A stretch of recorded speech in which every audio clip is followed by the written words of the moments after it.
వెంకటేశ్వర స్వామి వారు తన కళ్యాణానికి డబ్బిమ్మని కుబేరుణ్ణి పిలిచి అప్పడిగితే, కలియుగం కదండి, ఎందుకైనా మంచిది ప్రామిసరీ నోట్ రాసి ఇవ్వండి అని అడిగితే ఆయన రాసిచ్చిన ప్రామిసరీ నోటు ఆదివరాహస్వామి యొక్క పీఠం కింద ఉండేది చాలా కాలం.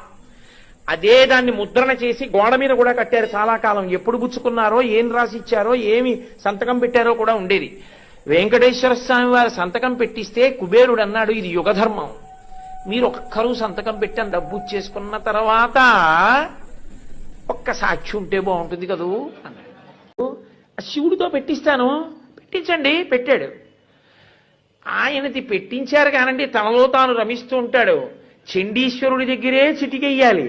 ఆయన దగ్గరికి వెళ్ళి అయ్యా మా బాకీ అంటే త్రిశూలం పట్టుకుంటే కొంచెం ఎప్పుడు కళ్ళు తెరిచి చూసి ఆయన ఎవరినైనా చూడండి అంటే చతుర్ముఖ బ్రహ్మగారి సంతకం పెట్టించారు.